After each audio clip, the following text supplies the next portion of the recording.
കിഴക്കിന്റെ ഒരു കൊച്ചു ഗ്രാമം വണ്ടമറ്റം.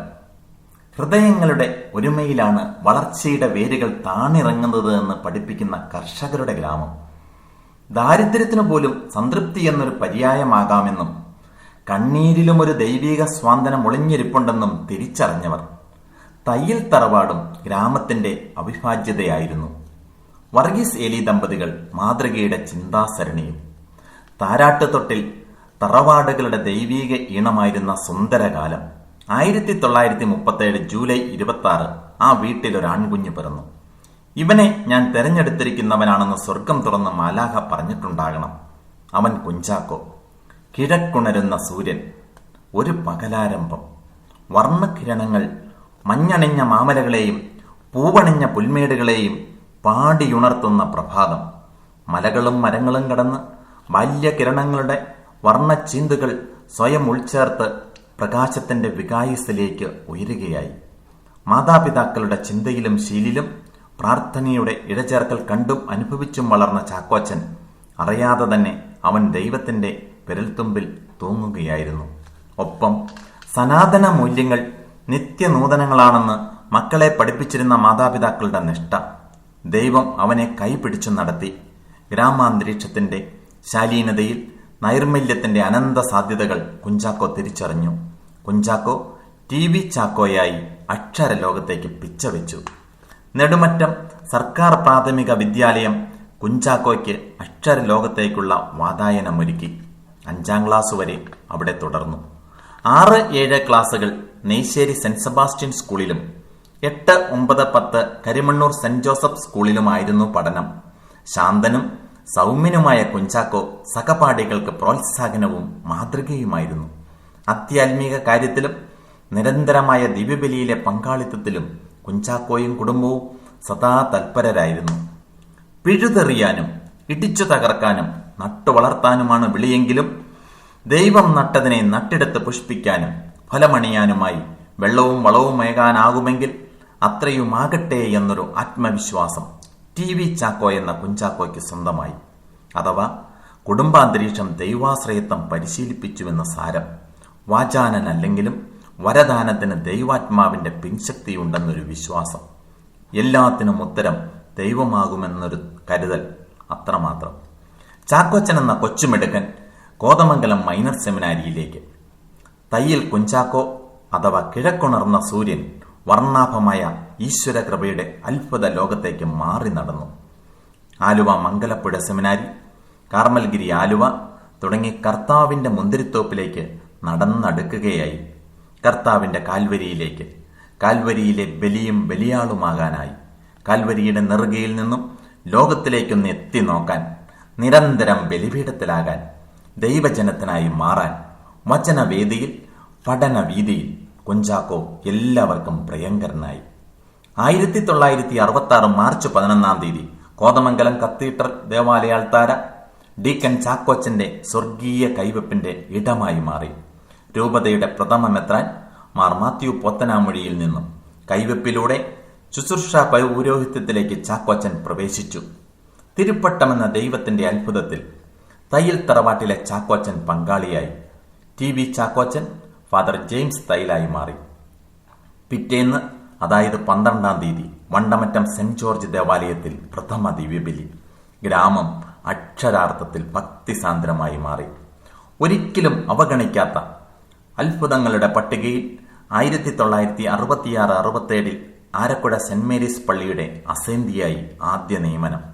തുടർന്ന് കല്ലും മുള്ളും ഇടവഴികളും മലനിരകളും അവികസിത പാരിസ്ഥിതിക ചുറ്റുപാടുമുള്ള ഹൈറേഞ്ചിനോട് സമരസപ്പെടേണ്ട യുവത്വത്തിന്റെ ജ്വലനകാലം. 1967-69 വർഷങ്ങളിൽ ജോസ്ഗിരി, 69-73 പനംകുട്ടി, 1970-72 ചുരുളി ആൽപ്പാറ, 72-73 കഞ്ഞിക്കുഴി, 73-77 മരിയാപുരം, 77-80 ചീനിക്കുഴി, 80-86 നാരകക്കാനം ഇടുക്കി, 86-91 കല്ലാർകുട്ടി, 91-95 നീണ്ടപാറ ലോവർ പെരിയാർ. നീണ്ടപാറയിലായിരിക്കുമ്പോഴാണ് അച്ഛന്റെ പൗരോഹിത്യ രജത ജൂബിലി ആഘോഷം കൊണ്ടാടിയത്. ദൈവകൃപയുടെ അവിസ്മരണീയ മുഹൂർത്തം.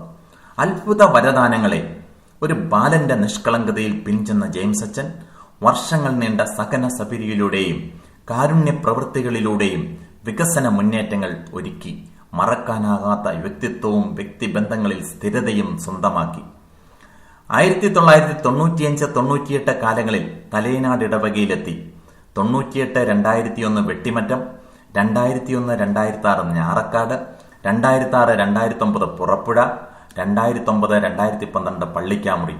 അങ്ങനെ വണ്ടമറ്റത്തുയർന്ന സൂര്യൻ ജ്വലിച്ചുരുകി പ്രകാശം പരത്തി. 2010-2012 വർണ്ണാഭമായ ശോഭക്കാഴ്ചയിലെത്തി. സൂര്യന് അസ്തമനമില്ലല്ലോ, ജെയിംസ് അച്ഛന് പ്രായമില്ലെന്നർത്ഥം.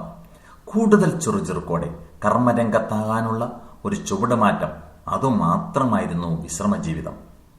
വിശ്രമമില്ലാത്ത ജെയിംസ് അച്ഛന്റെ ജീവിതം കടപ്പാടിന്റെയും സൗഹാർദ്ദത്തിന്റെയും സകലരെയും സമന്വയിപ്പിക്കുന്ന ദൈവസ്നേഹത്തിന്റെയും പര്യായമായിരുന്നു. ഏതേത് ജീവിത സാഹചര്യത്തിലും അച്ഛന്റെ സാന്നിധ്യം ഏവർക്കും സ്വാന്തനവും പ്രോത്സാഹനവും പ്രത്യാശയും ജനിപ്പിച്ചിരുന്നു. എന്നും ഓർക്കാനൊരു വ്യക്തിത്വം, അതാണ് ഫാദർ ജെയിംസ് തയ്യിൽ. അവൻ ദരിദ്രർക്കും അഗതികൾക്കും ന്യായം നടത്തിക്കൊടുത്തു. അന്നെല്ലാം നന്നായിരുന്നു, എന്നെ അറിയുകയെന്നാൽ ഇത് തന്നെയല്ലേ എന്ന് കർത്താവ് അരുളി ചെയ്യുന്നു. ജെറമ്യ 22:16. ദരിദ്ര ജനങ്ങളിലേക്ക് എത്തുന്ന അച്ഛന്റെ കാരുണ്യ പ്രവർത്തികൾ വചനത്തിന് ജീവിത സാക്ഷ്യമാകുന്നു.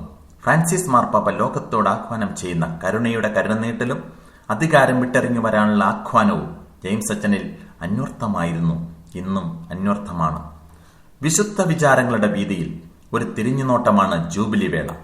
ഏതവസരത്തിലും വണ്ടമറ്റം ഇടവകയെ മനസ്സിൽ താലോലിച്ചിരുന്നു. സുഖത്തിലും ദുഃഖത്തിലും ആഘോഷത്തിലുമൊക്കെ സ്വന്തം ജനത്തോടൊത്ത് ജെയിംസ് അച്ഛൻ ഉണ്ടാകും. ഇടവക ദേവാലയത്തിന്റെ വളർച്ചയിൽ സഹായവും നിർദ്ദേശങ്ങളും എപ്പോഴും ഉണ്ടായിരുന്നു. ഇടവകയിലെ എടുത്തു പറയത്തക്ക പല വികസന പ്രവർത്തനങ്ങളുടെയും പിന്നിൽ ജെയിംസ് അച്ഛനാണെന്ന് പറയാതെ തന്നെ നമുക്കറിയാം. കാഴ്ചയിൽ കടുപ്പമെന്ന് തോന്നുമെങ്കിലും ചില പഴങ്ങൾ പഞ്ഞിപോലെ മൃദുലവും തേൻ പോലെ മധുരതരവും പോഷക സമൃദ്ധവും ഔഷധ സ്വഭാവവും ഉള്ളതായിരിക്കും.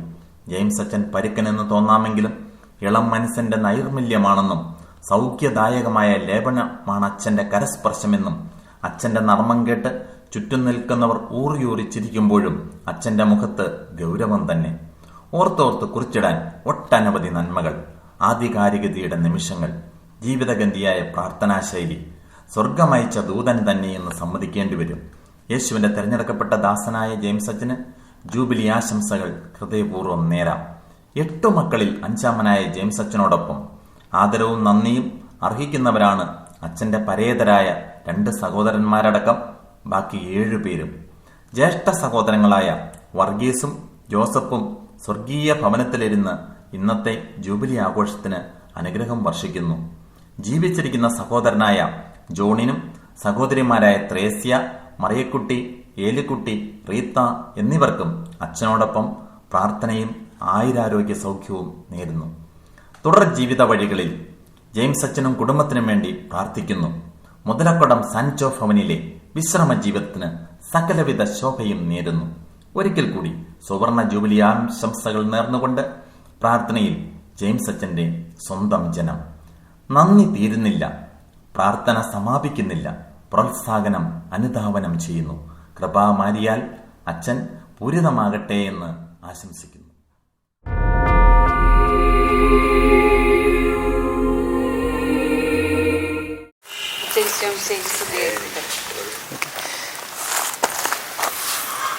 ചില അനുഭവങ്ങളും ചിന്തകളും ചരിത്രങ്ങളുമൊക്കെ നാം വായിച്ചു കേട്ടു. എന്നിരുന്നാലും അച്ഛന് ജനങ്ങളിലെ എത്തിക്കാനുള്ള ചിന്തകൾ ഈ സുവർണ നിമിഷത്തിൽ ആവശ്യമാണ്. ശരിയല്ലേ അച്ഛ? തീർച്ചയായും. അച്ഛൻ്റെ മാതാപിതാക്കളെ കുറിച്ച്? മാതാപിതാക്കൾ മാതൃകാ ദമ്പതികളായിരുന്നു. പരസ്പരം വിശ്വാസവും സ്നേഹവും സഹകരണവുമുള്ള, അതുപോലെ തന്നെ ഈശ്വരവിശ്വാസം, ദൈവഭക്തി, സഭയോടുള്ള കൂറ് എന്നീ കാര്യങ്ങളിലെല്ലാം അതീവ ശ്രദ്ധാലുക്കളുമായിരുന്നു. അച്ഛന് വൈദികനാകണമെന്ന ആഗ്രഹത്തിലേക്ക് നയിച്ച ചിന്ത എന്തായിരുന്നു? ഞാൻ ആദ്യം സൂചിപ്പിച്ചല്ലോ, ദൈവഭക്തിയിലും സഭാസ്നേഹത്തിലും മാതാപിതാക്കളിൽ മാതൃകയായിരുന്നു എന്ന്. അത് കൗദാശിക ജീവിതവുമായും ദേവാലയ ശുശ്രൂഷകളുമായി ബന്ധപ്പെടുന്നതിന് ചെറുപ്പത്തിലെ തന്നെ അവസരമുണ്ടായി. ആ അവസരങ്ങൾ ദൈവസ്നേഹത്തിൽ വളരുവാൻ പര്യാപ്തമായവയായിരുന്നു. അതിങ്ങനെ വൈദികരുമായിട്ട് അടുത്ത് ഇടപെടുവാനും അവരുടെ ജീവിത പ്രവർത്തന ശൈലികൾ മനസ്സിലാക്കാനുമൊക്കെ അവസരം നൽകിയപ്പോൾ ഒരു വൈദികനാകണം എന്ന ആഗ്രഹം ഉള്ളിൽ ഉദിച്ചു. അന്ന് ഞാനിങ്ങനെ ഹൈസ്കൂൾ ക്ലാസ്സുകളിലൊക്കെ പഠിക്കുമ്പോൾ ഞങ്ങളുടെ ഇടവകയിൽ ഫാദർ ജോൺ പയ്യപ്പള്ളി വൈക്കംകാരനായ ഒരച്ഛനായിരുന്നു. അദ്ദേഹത്തിൻ്റെ ശുശ്രൂഷാ മനോഭാവവും ദൈവസ്നേഹവും ഭക്തിയുമെല്ലാം വളരെ കൂടുതലായിട്ട് ആകർഷിച്ചിട്ടുണ്ട്. അതാണ് വൈദിക ജീവിതത്തിലേക്ക് തിരിയുവാൻ എന്നെ ഏറെ സ്വാധീനിച്ച സംഭവം. പിന്നീടുള്ള സെമിനാരി അനുഭവങ്ങളെക്കുറിച്ചൊന്ന് വിശദീകരിക്കാമോ?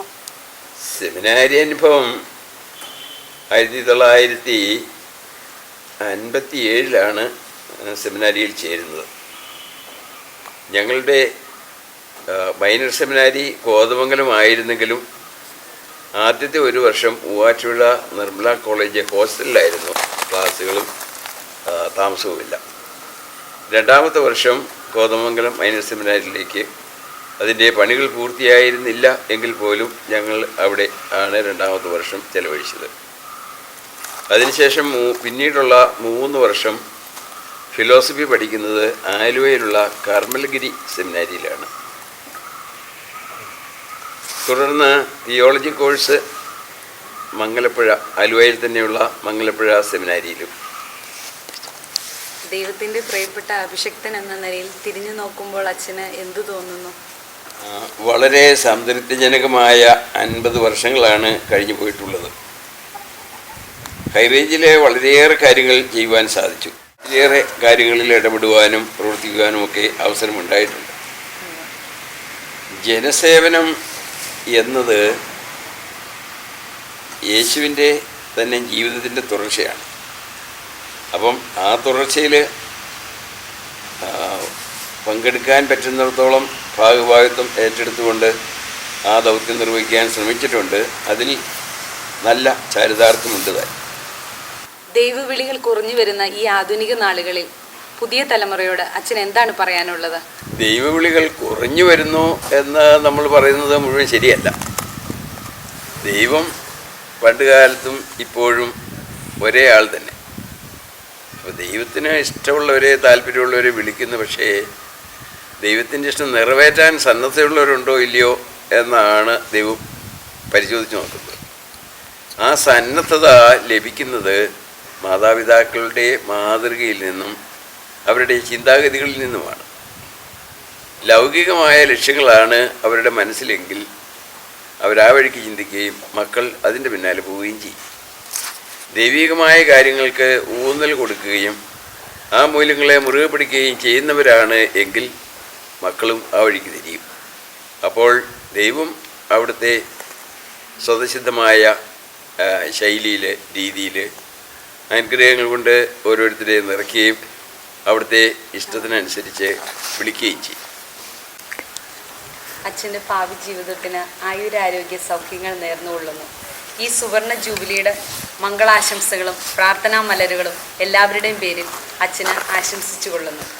ഇത്രയും നേരം ഞങ്ങളോടൊപ്പം ഇരുന്ന അച്ഛന് ഏറ്റവും നന്ദി പറഞ്ഞുകൊണ്ട് നിർത്തുന്നു.